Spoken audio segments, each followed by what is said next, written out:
The morning sun was shining brightly, painting the city in golden light. The streets were full of cars rushing to work, people walking fast with coffee cups in their hands, and tall buildings standing proudly like giants made of glass and steel. Among those buildings stood one of the largest banks in the city, a place where millions of dollars moved every single day.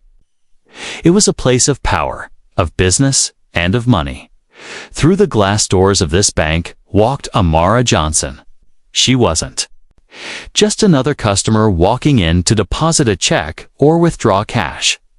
She was a woman with purpose, a woman carrying the weight of something much larger than herself. Amara was the CEO of a global company, a name respected in the business world. Many people admired her, some envied her, and others still doubted her because of who she was, a black woman who had climbed the ladder of power.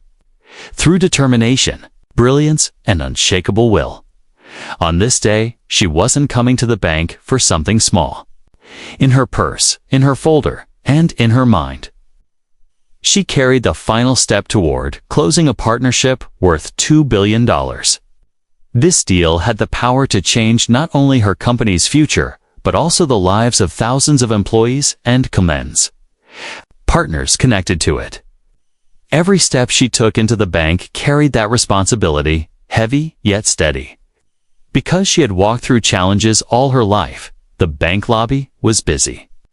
A long line of customers stood waiting, and the sound of printers, ringing phones, and quiet conversations filled the air.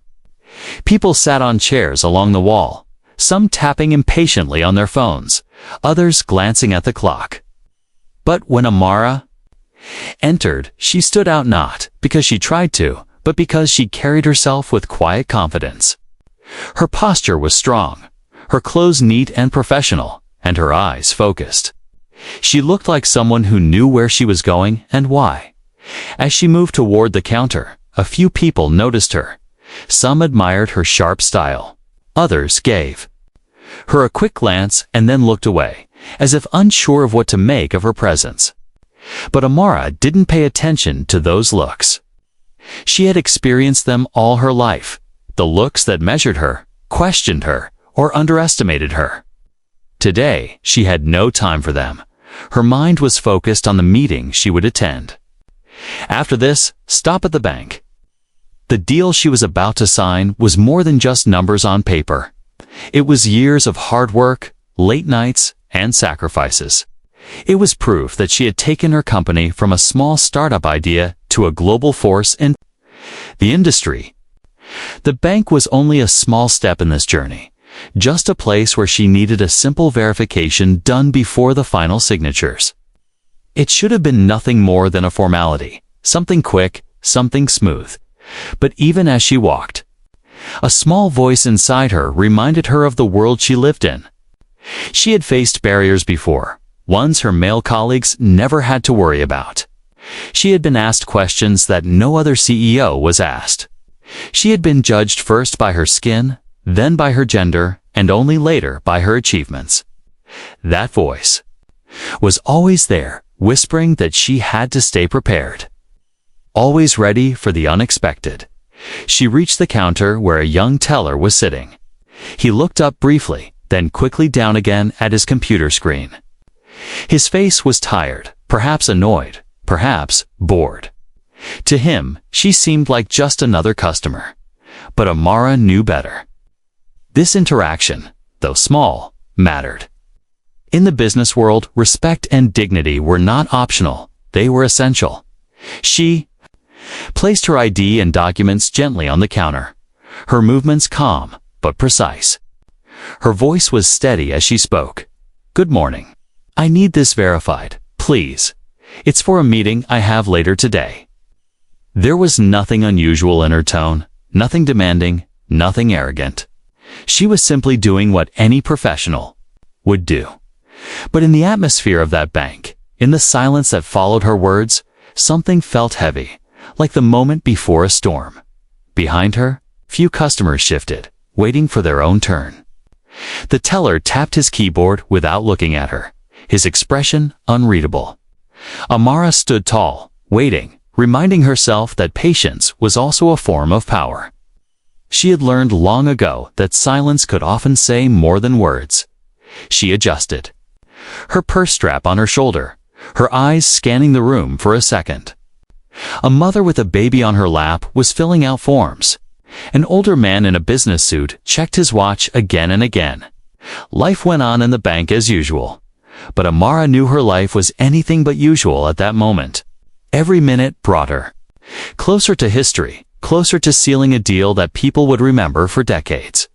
What she didn't know, what no one in that bank could have predicted, was that in the next few seconds, a simple action would destroy all of it. Not through numbers, not through contracts, but through one person's careless gesture. And so, she stood there calm, powerful, unaware of the storm about to break, unaware that one toss of her ID would toss away billions, silence a partnership, and create a story that would echo far beyond those bank walls. Asterisk. The first moment between two people often decides everything. Sometimes it builds respect. Sometimes it builds doubt. And sometimes, in just a single glance, it plants a seed that grows into something far greater than anyone expects.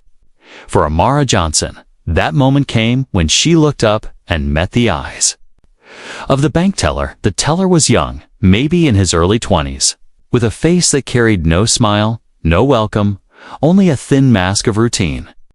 His uniform was neat but wrinkled at the sleeves, his tie slightly crooked, and his posture said more about boredom than professionalism. He didn't sit up straight when Amara stepped forward. He didn't show the politeness one usually shows to a customer, let alone to someone of her stature. Instead, he gave her one single glance, a glance that lasted less than 2 seconds, but carried a weight she felt deep inside. That glance wasn't one of curiosity or respect. It wasn't even neutral. It was sharp, cold, and dismissive. The kind of look that judged her without words.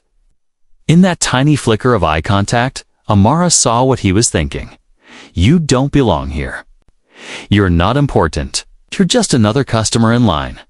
She had seen that look before, in boardrooms where men twice her age questioned her leadership, in conferences where people whispered behind her back about how she got to the top, in social gatherings where her presence made others uncomfortable. That glance was not new, but it always stung, because it reminded her that no matter how many billions were tied to her name, no matter how many awards hung on her office wall, some people would always see her as less. But Amara didn't flinch. She had trained herself to stay calm, to let the fire burn inside without showing smoke on the outside. She knew better than to give power to a stranger's disrespect. So she stood tall, placed her documents gently on the counter, and waited. The teller, however, wasn't done with his silent judgments. He looked back at his screen, typing lazily, as though her request was not worth his energy. Every movement of his hands seemed slower than it needed to be. Every pause between keystrokes seemed deliberate, as though he wanted her to know that he controlled the pace, not her. Amara's eyes didn't leave his face. She studied him the way she had studied rivals in negotiations. She noticed the way his jaw tightened, the way his lips curled slightly in disapproval, the way his eyes refused to meet hers again. It was as if looking at her directly might give her the respect he wasn't willing to offer. Behind Amara, a man in line coughed impatiently. A woman tapped her foot, annoyed at the delay. But none of them mattered. At that moment, it was just Amara and the teller, two people standing on opposite sides of power. Though he didn't yet realize how much power she truly carried. Amara thought of the irony. Here she was, a CEO preparing to finalize a $2 billion partnership, a deal that would be written about in financial journals and studied by business schools. Yet, in this moment, her dignity rested in the hands of a bank teller who didn't see her worth. A glance had already told her what he thought of her, but she had no idea that the next action he took would prove it in front of everyone. The air in the bank felt heavier now. Customers waiting nearby sensed a tension they couldn't explain. They shifted uneasily, watching the teller's careless manner, glancing at Amara's calm but firm presence. Something about the scene felt unbalanced, like the calm before a storm. The teller finally spoke, but even his words carried the same coldness as his glance. "ID," he muttered, without looking up. Just 2 letters, said without respect, without the basic courtesy of a greeting. To him, she wasn't ma'am, or Ms. Johnson, or even a customer. She was simply a task to be completed. And his voice made it sound like a burden. Amara opened her purse slowly and took out her identification. She held it with care, as though she were handing over more than just a card. To her, that ID wasn't just plastic with her name and photo. It was proof of everything she had achieved. Proof that she had worked harder, climbed higher, and fought longer than most people ever would. Proof that she had earned her place in every room she walked into. She placed the ID on the counter softly, sliding it forward toward him. Their hands never touched. She didn't expect gratitude or even acknowledgement, but she expected professionalism. What she received instead was another sign, another insult. One that started not with words, but with the same look he had given her before, cold, dismissive, and ready to cut deeper. Amara's chest tightened, though her face remained unreadable. She knew this moment mattered. The way he handled her ID, the way he treated her request, would not just be about customer service, would become a symbol. She felt it in her gut. The teller's eyes flickered down at the ID, then back to his computer. He picked it up, looked at it briefly, and then... Amara didn't know it yet, but this was the instant before the storm broke. The glance that had begun with quiet disrespect was about to turn into an action that would echo far beyond the walls of that bank. An action that would not only humiliate her in front of strangers, but also unravel a partnership worth billions. And as the silence grew, Amara prepared herself not because she knew what was coming, but because she had learned that with every dismissive glance, with every small act of disrespect, she needed to be stronger than the moment itself. The teller's fingers tapped lazily against the keyboard, each click echoing louder in Amara's ears than it should have. It wasn't the sound of work being done, was the sound of indifference, of someone dragging their feet, stretching time as if to remind her that he was in control. The room felt quieter now, though nothing had really changed. People were still in line, the phones still rang, papers still shuffled behind the counters. Yet, to Amara, the bank had suddenly become a stage, and every small action carried meaning. She cleared her throat softly, steadying her voice. "I need this verified, please," she said, placing her documents neatly in front of him. Her tone was polite, professional, and measured, the same way she spoke when addressing investors or clients. But there was more behind those words than just a simple request. Those papers represented the final step in a process that had taken years of negotiation, planning, and strategy. The teller didn't look up. He scanned the papers with the same expression he'd worn since the beginning, a blend of boredom and quiet disapproval. His eyes flickered across the words, but his face didn't change. No nod of acknowledgement, no gesture to suggest he understood the importance of what was in front of him. To him, it seemed like just another stack of documents. Nothing more, nothing less. Amara stood still, her hands folded in front of her, her chin lifted slightly. She wasn't a woman who begged for recognition. She had fought too many battles in her life to do that. But inside, her patience began to stretch thin.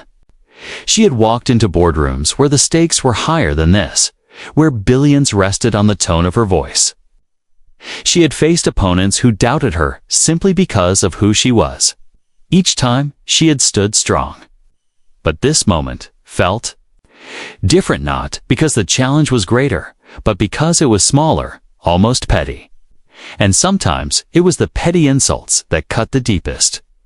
The teller finally sighed, a sound heavy with annoyance, as though her request was a disruption to his day. He picked up her ID, glanced at it with no care, and let it rest loosely between his fingers. Amara's eyes followed every movement, waiting, watching, measuring. She could feel the energy around her shift, slightly customers nearby noticing. The tension, but pretending not to stare. "Is there a problem?" Amara asked softly, though her voice carried a strength that filled the space between them. The teller shook his head without looking at her. "Just checking," he muttered, his words clipped and cold. Amara exhaled slowly, steadying herself. She reminded herself of the bigger picture. This was just a verification. This moment, frustrating as it was, shouldn't matter in the larger scheme of things. She thought of the partnership waiting on the other side of this day, a deal that would bring jobs, growth, and recognition. A deal that would secure her company's legacy. She couldn't let a single unpleasant interaction distract her from that, but her instincts told her otherwise. She had learned long ago to trust her instincts, and right now they whispered that something about this moment mattered more than it seemed. The way the teller handled her ID, the way he refused to meet her eyes, the way he dragged his movements, it was all adding up to something larger. Behind her, the line grew restless. Someone coughed loudly. Another person muttered under their breath about the wait. But Amara didn't move. She didn't shift her weight, didn't tap her foot, didn't show impatience. She simply waited with quiet dignity, holding her ground, her mind wandered briefly, recalling the sacrifices she had made to stand where she stood today. The nights spent working while others slept. The family moments missed because business came first. The constant pressure of carrying not only her company's future, but also the weight of being a role model for others who looked like her. Every success had been earned through sweat and resilience. Every achievement had come with resistance she had to overcome. And now, in this ordinary bank, she found herself facing yet another test, not of her intelligence or her business skills, but of her humanity, of her right to be treated with the same respect as anyone else. She straightened her shoulders slightly, reminding herself that she had nothing to prove to this teller. He didn't know her story. He didn't know that she had built an empire from the ground up, that her name was spoken in rooms filled with the world's most powerful leaders. He didn't know that the documents in front of him carried the weight of a $2 billion future. All he saw was a woman at his counter, a woman he had already decided to dismiss. The silence stretched longer. Amara's heart didn't race, but it tightened. She had been patient, but patience had its limits. Her request had been clear. Her documents were in order. Yet the teller's movements grew slower, almost deliberate. It was as though he wanted to remind her that, in this small corner of the world, he was the one in control. "Please handle it carefully," Amara said, her voice calm but edged with firmness. It wasn't a plea, it was a reminder. A reminder. That respect was not optional, no matter how small the task. The teller finally looked at her again, and in that glance was something sharper than before, something almost mocking. He held her ID between two fingers, dangling it slightly, as if it were meaningless. And in that instant, Amara realized that the request she had made, as simple as it was, would not be honored with the professionalism it deserved. The moment was fragile, like glass about to shatter. One small action could tip it either way, toward respect or toward humiliation. And Amara, though she stood tall and steady, felt the storm gathering around her. She had made her request, clear and polite. Now everything depended on how he chose to answer it, not with words, but with action. Asterisk, the teller's hand hovered above Amara's ID, his fingers tightening slightly around the thin plastic card. For a second, it looked as though he would simply Do his job, check the information, type something into the computer, and hand it back with polite indifference. But that second stretched like a thin wire, trembling, waiting to snap. Amara stood tall, her face calm, her eyes steady. She had no idea that the wire was about to break, that a single careless motion would cut through years of trust, through billions of dollars, through her very dignity in front of strangers. The teller's eyes flickered up at her, cold and dismissive, then back down at the ID. His lips tightened. Not in concentration, but in something else, something that carried quiet contempt. And then, without warning, he tossed the card. It wasn't a slip. It wasn't an accident. The motion was quick, sharp, deliberate. The ID sailed from his hand, hit the edge of the counter, and fell to the floor with a soft but unmistakable clack. The sound was small, but it echoed like thunder in Amara's chest. For a moment, time seemed to stop. The world around heard the hum of printers, the shuffle of papers, the coughs of impatient customers faded into silence. All that remained was the sight of her ID lying face down on the cold floor, and the sting of what that careless toss meant. Gasps rippled through the bank. A woman in line covered her mouth with her hand. A man frowned, shaking his head slightly. Even the security guard near the door shifted uncomfortably, his eyes flickering between Amara and the teller. Everyone had seen it. Everyone had understood it. The toss was not just about an ID, was about respect, or rather, the lack of. Its Amara did not move at first. Her heels were planted firmly against the polished floor, her hands resting calmly on the edge of the counter. But inside, her heart tightened. Not in fear, but in anger. Quiet anger that burned deeper than fire. She had spent her life climbing past barriers built to hold her back.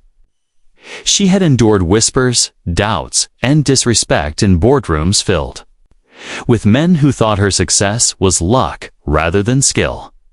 She had proven them wrong again and again. But this moment felt different. Because it was so simple, so casual, so dismissive, as if her achievements, her identity, her very being meant nothing more than a piece of plastic tossed aside. Slowly, she bent down. The movement was graceful, deliberate, controlled. She picked up the ID carefully, brushing invisible dust from its surface. In her hands, the card felt heavier than ever, as though it now carried not just her name and photo, but also the weight of the insult. As she rose back to her full height, she looked straight at the teller. Their eyes met again, but this time it was not his glance that carried power, it was hers. Her silence cut deeper than any words could. The teller shifted uncomfortably in his chair, but said nothing. Perhaps he thought the act was too small to matter, too minor to have consequences. Perhaps he believed she would simply let it pass, that she would accept the humiliation and move on. But Amara knew better. She knew that respect was never small, and disrespect was never minor. In the business world, in life itself, dignity was worth more than billions. And at that moment, the teller had just thrown away far more than an ID card. Behind her, whispers began. People in line murmured to each other, shaking their heads, stealing glances at her, at the teller, at the ID in her hand. The air felt heavy, charged, like the seconds before a storm breaks. Amara did not shout. She did not curse. She did not demand. Instead, she let her silence speak. Her eyes lingered on the teller, not with rage, but with something far stronger. With quiet power, the kind that could not be broken by a careless act. The teller finally looked down, breaking eye contact. But the damage was already done. For those watching, it might have seemed like a small, ugly moment of disrespect, one that would soon be forgotten. But Amara knew differently. She knew that in business, in relationships, in trust, small moments could carry massive weight. $1 billion partnership could be built on trust or destroyed by a single act that proved trust didn't exist. And so she stood there, ID in hand, in a silence that screamed louder than words. What the teller didn't realize, what no one in that bank fully understood yet, was that with that toss, he hadn't just humiliated one woman. He had set in motion a chain of events that would unravel a $2 billion future, erase years of negotiations, and end a partnership that had been months from completion. The partnership wouldn't collapse in meetings or in boardrooms. It wouldn't end with shouting or dramatic arguments. It would end quietly, in silence, because one woman refused to dignify disrespect with words. As Amara turned the ID over in her hand, she felt a strange calm settle over her. The humiliation burned, yes, but beneath it was something sharper, something stronger. She knew the storm had begun. She knew this story would not end here. At this counter, the teller thought he had tossed away only a card.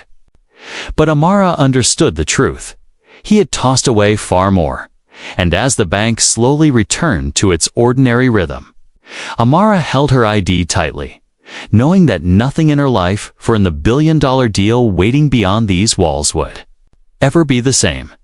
The ID card felt strangely heavy in Amara's hand. It was just a small piece of plastic, smooth and thin. Yet at that moment, it seemed to carry the weight of the entire world. As she rose to her full height, every movement was measured, every breath deliberate. She didn't rush. She didn't stumble. No. She straightened slowly, like a queen reclaiming her crown after someone had tried to cast it into the dirt. The bank was quiet now, far quieter than before. The coughs had stopped. The tapping feet, the muttering voices, even the hum of conversation had faded into uneasy silence. People were watching her, watching the teller, watching the invisible storm that hung heavy in the air. Amara lifted her chin and fixed her eyes on the teller. Her stare was sharp, steady, and unblinking. It wasn't the kind of look that came with anger, but with power, silent, unshakable power. It was the look of a woman who had built empires with her mind and her courage. The kind of look that told the world, you may try to humiliate me, but you cannot break me. The teller, who had tossed her ID so carelessly only seconds before, now felt the heat of her gaze. His body shifted in his chair, almost instinctively, as though trying to escape the weight of her silence. His fingers fumbled on the keyboard. His jaw tightened. For the first time since she had approached the counter, he seemed unsettled, and yet Amara said nothing. That was the power of the stare. She did not need to raise her voice, did not need to scold or explain. Her silence was louder than shouting. Her eyes told him everything. His disrespect had been seen. It had been measured. And it had been remembered. Behind her, a woman whispered softly to her friend, "Did you see that?" The friend nodded, her own eyes wide. An older man shook his head slowly, muttering under his breath, "Unbelievable." The atmosphere in the bank was no longer routine. It had become charged, electric, as though everyone was waiting for something to break. Amara's silence stretched long, like a shadow covering the teller's desk. Seconds ticked by, but they felt heavier, slower, each one pressing down on him like a weight. He avoided her eyes now, glancing down at his desk, at his computer screen, anywhere but at her. But silence is not empty. Silence can speak. Amara's silence spoke of centuries of struggle, of generations who had been dismissed, belittled, and humiliated simply for existing. It spoke of battles she had fought in boardrooms where she was the only woman, the only black leader, the one voice. That was underestimated until it proved unstoppable. It spoke of resilience that no toss of an ID card could erase. Inside her chest, Amara felt both fire and calm. The fire burned with anger at the blatant disrespect, but the calm reminded her of who she was. She didn't need to fight with words. She didn't need to explain her worth to a teller who had no idea of the empire she commanded. Her silence was enough. Her stare was enough. The teller finally dared to glance at her again. And when their eyes met, he looked away almost instantly. For that brief instant, he had seen the truth in her eyes. The truth that she was not just another customer. It's not someone to dismiss, but someone whose dignity could not be trampled on. Amara held the ID tightly in her hand, her knuckles pressing against the edges. She wanted to say something to remind him that respect costs nothing, that dignity is not optional. But she knew better. Words at that moment would have been wasted. Words might have let him believe she needed to defend herself. But silence. Silence made him realize that his actions had already judged him, had already condemned him without her having to speak. The people in the bank understood it too. They didn't need her to explain. They had seen it happen, felt the weight of it. Some turned away, ashamed on his behalf. Others stared at her with quiet admiration, recognizing the strength it took to stand tall in the face of humiliation. Still, Amara's silence carried another message, one that reached far beyond the teller, far beyond the walls of the bank. Her silence said, "This will not end here," because she knew it wouldn't. She knew that every action in life has consequences, even the small ones. The teller thought he had tossed only a card, but in truth, he had tossed away something far larger. The ripple of that single action would spread outward, touching meetings, partnerships, reputations. And Amara, though she did not say a word, understood that the silent unraveling had already begun. She continued to stare, her expression calm, her eyes unblinking. She didn't blink because blinking would have been release. She wanted him to feel it fully, the weight of her humanity, the strength of her dignity, the sharpness of her silence. Finally, she slid the ID back into her purse with steady hands, her movements slow, controlled. It was not weakness. It was grace, the kind of grace that comes from knowing your worth, even when others try to deny it. The teller's hands twitched nervously on the keyboard. His posture slouched. He tried to look busy, to bury himself in the screen in front of him, but it was too late.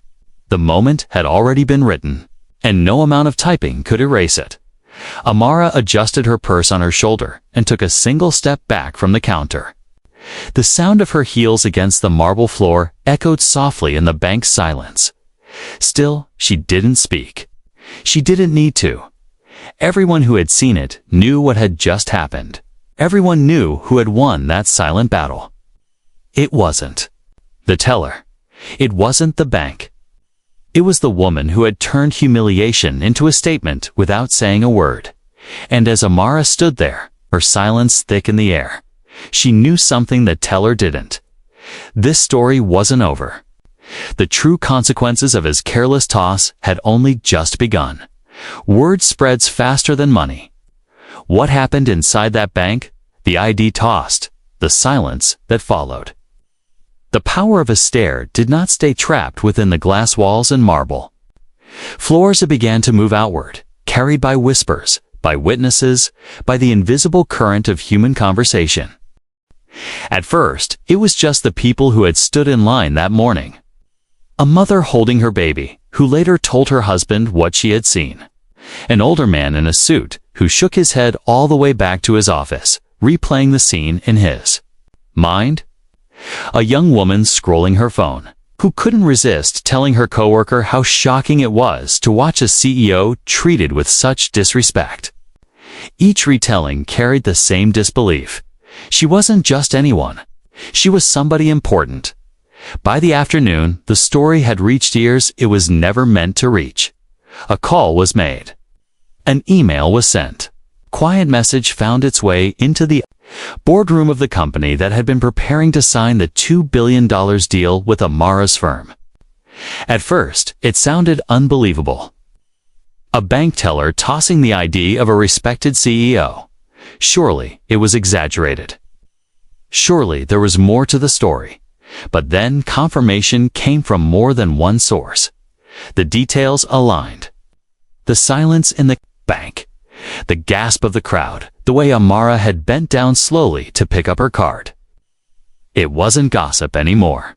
It was fact. The executives of the partner company sat around a long, polished table. The documents of the pending partnership spread before them. They should have been celebrating, preparing champagne, finalizing signatures. Instead, they sat in an easy silence, staring at one another, weighing the invisible weight of what they had heard.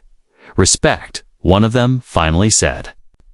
Trust, if she was treated this way in public, how will this reflect on us if we move forward? Another executive nodded. $2 billion isn't just money, it's reputation, it's legacy. If we ignore this, what message do we send? Number? One said Amara's name out loud, but it hung in the air like a ghost. Everyone knew who she was. Everyone knew what she had built. And everyone knew that she was not a woman who shouted or begged for attention. Her silence was louder than any press release. Amara, meanwhile, sat in her office that evening with her ID card resting on the edge of her desk. She hadn't told the story herself. She hadn't needed to. Others had carried it for her. She stared at the card, running her finger over the raised letters of her name, and thought about the irony. A small act, a careless toss, had turned into something far bigger than the teller could ever have imagined. Her assistant entered the office quietly. "There's been some talk," she said softly. "The partners are reconsidering." Amara closed her eyes for a moment. She felt no surprise. She had always known the deal was fragile, not because of the numbers, but because of the human element. Trust is invisible, but it is the strongest foundation for any agreement. And once trust cracks, no money in the world can patch it. The following morning calls began to go unanswered. Emails went without reply. Meetings that had been scheduled weeks in advance were suddenly postponed with vague excuses. The air of excitement that had once surrounded the partnership turned into a fog of hesitation. Amara didn't chase them. She didn't call to explain or to demand answers. She had learned long ago that silence often spoke louder than desperate words. If they couldn't stand beside her in this moment, if they couldn't recognize that dignity mattered as much as dollars, then the deal was already poisoned. Still, the fallout spread. Investors began to whisper. Journalists picked up. Fragments of the story, unconfirmed reports began appearing in online forums, hinting that the billion-dollar deal was collapsing. And behind closed doors, in corporate offices filled with glass and steel, executives debated in hushed tones whether it was worth salvaging or safer to let it die quietly. The bank never released a statement. The teller went home that night thinking. He had won a small, meaningless act of defiance. He had no idea that his careless toss had detonated a chain reaction worth billions. To him, it was just a moment of arrogance. To the world, it became a symbol. And in that symbol lay the truth. Respect cannot be bought. Amara walked through her company halls with the same steady grace she always carried. But inside, she carried the weight of disappointment not in herself, but in the world around her. She knew that the collapse of the deal would not be blamed on the teller alone. It would be explained with polished words like logistical issues or strategic misalignment. But she also knew the truth. The truth was that a $2 billion partnership had been destroyed, not by numbers, not by contracts, but by the absence of basic human respect. Her employees asked quiet questions. Sensing something was wrong, her board members looked to her for reassurance. She gave them calm answers, as leadership was not about showing anger, was about showing steadiness when everything else wavered. But in the quiet of her office, when the doors were closed, she stared at that ID card and thought about how fragile everything really was. One act, one toss, one moment, and the future had shifted forever.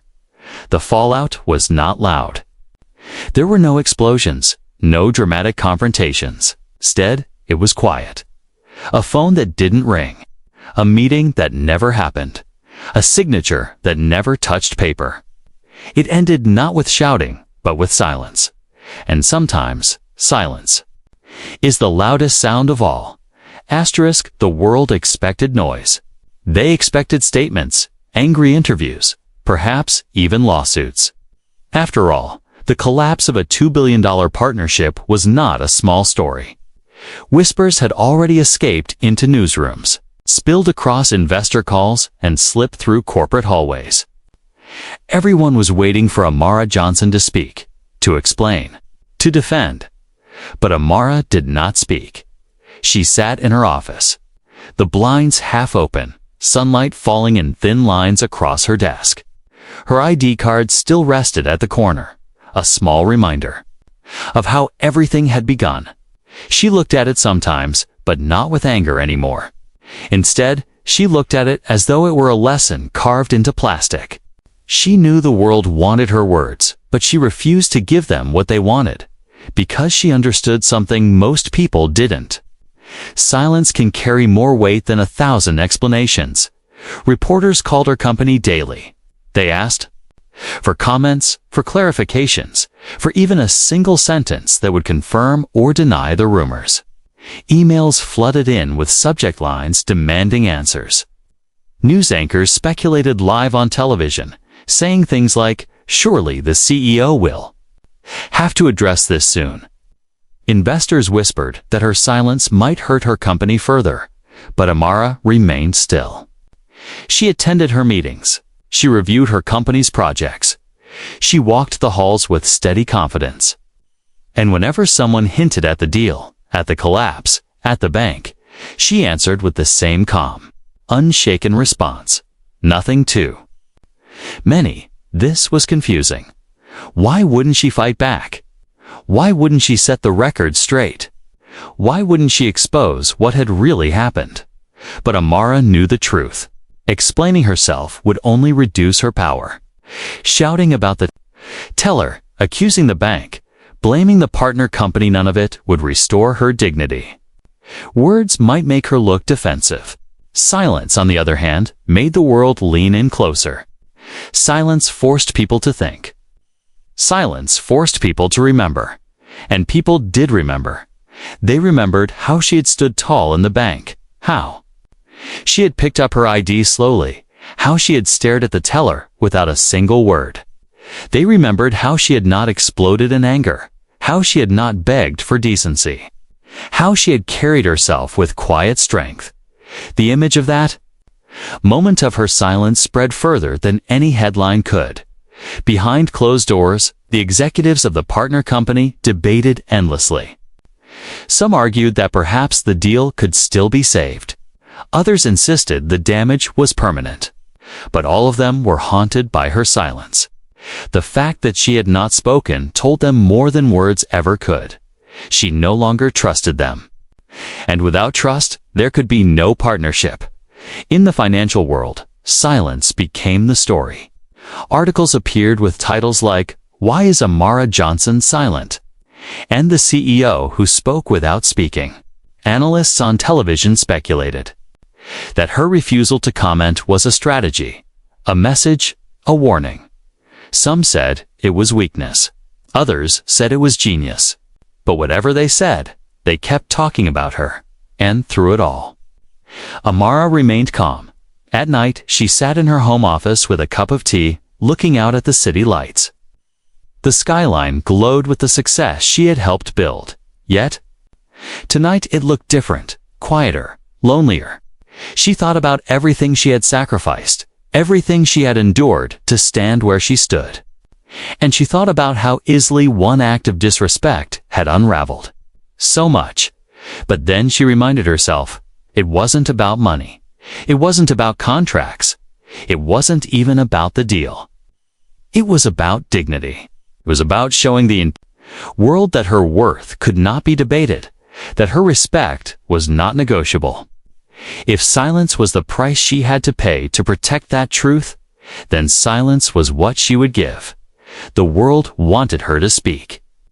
Instead, she taught them to listen.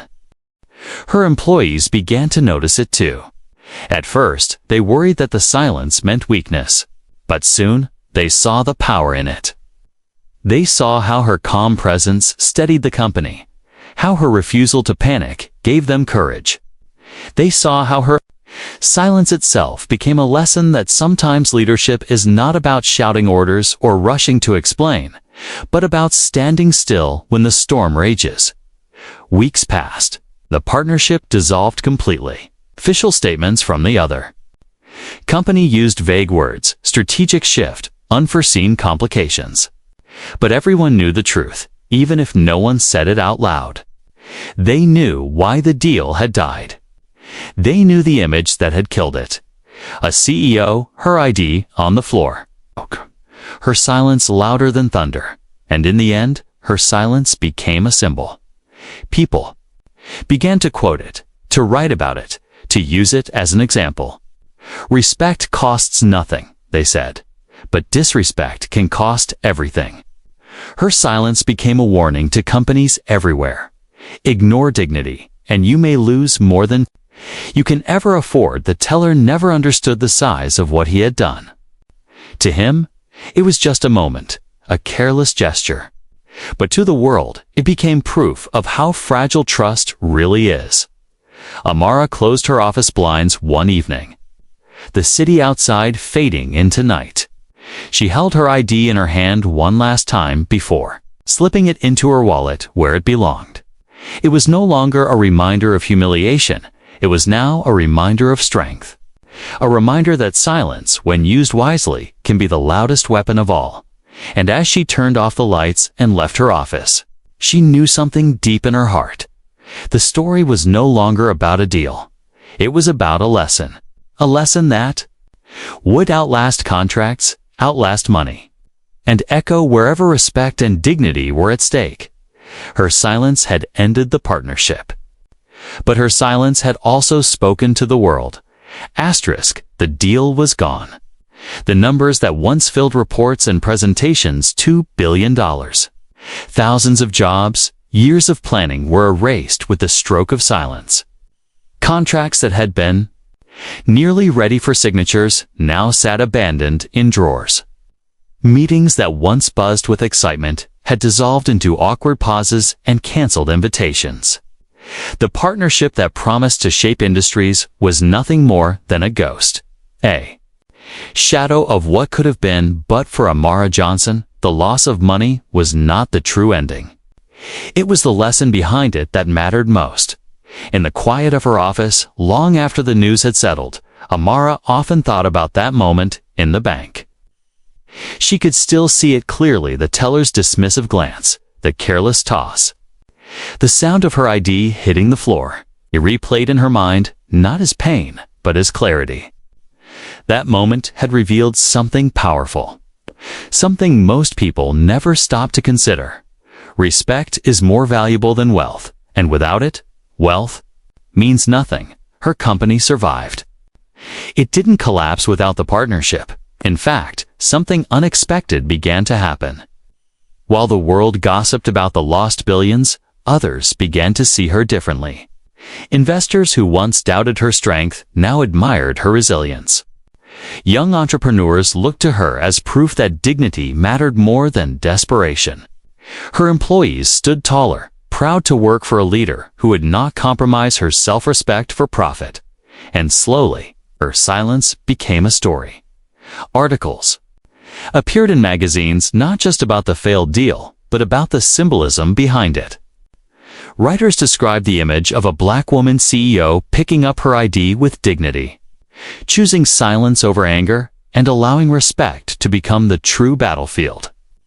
Her story was retold in conferences, in speeches, in conversations far beyond the walls of that bank. It was no longer about money, it was about principle. One day, a group of business students invited her to speak. They expected her to tell them strategies about finance, about negotiations, about building billion-dollar companies. But instead, she told them about that day in the bank. "You can earn money," she said softly. standing before the eager young faces. You can sign deals, build companies, and climb the ladder of success. But if you sacrifice respect, yours or someone else's, you sacrifice everything. Remember this: the world will forget the numbers, but it will never forget how you carried yourself when you were tested. The students listened in silence, many of them realizing that this was the kind of lesson no textbook could teach.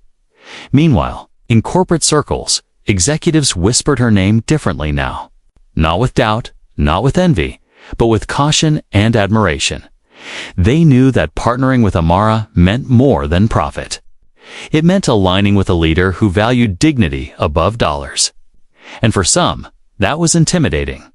For others, it was inspiring. As for the teller, his name never made the news. He remained anonymous, a faceless reminder of how small actions can cause enormous consequences. But his act lived on as a symbol. Amara never sought revenge. She didn't need to. His toss had already written his place in the story. In the years that followed, Amara continued to lead her company, building new partnerships, exploring new ventures, but she never chased after the lost $2 billion. She knew better. That deal had been tainted, broken by the absence of respect. And she knew that any deal built on cracked ground would eventually crumble. Instead, she built new foundations, ones rooted in trust, in dignity, in equality. And slowly, her company thrived even more than before. Not because of money alone, but because of values. One evening, as she stood by her office window overlooking the glowing city skyline, Amara thought about how far she had come. The lights of the city seemed endless, like stars scattered across the earth. And in that moment, she smiled, not because of wealth, not because of recognition, but because she knew she had chosen the harder path and had not bent under the weight of disrespect. The lesson was simple, but powerful. Respect costs nothing. But the absence of it can cost everything. The world forgot the fine print of the failed deal. They forgot the names of the executives, the planned figures, the endless meetings. But they never forgot the story of the bank teller who tossed a CEO's ID on the floor. They never forgot the silence that followed. And they never forgot the woman who turned humiliation into strength and loss into legacy. For Amara, that was enough. She had not only protected her dignity, but had also planted a seed that would grow beyond her company, beyond her time. A seed that reminded people everywhere, leaders, workers, dreamers, that self-respect is priceless. And that sometimes the greatest victories are won not with words, not with money, but with silence. And so the story ended. Not with shouting, not with contracts, but with quiet truth. Because in the end, it was never really about $2 billion. It was about one lesson that would echo for years to come. Dignity is worth more than any deal.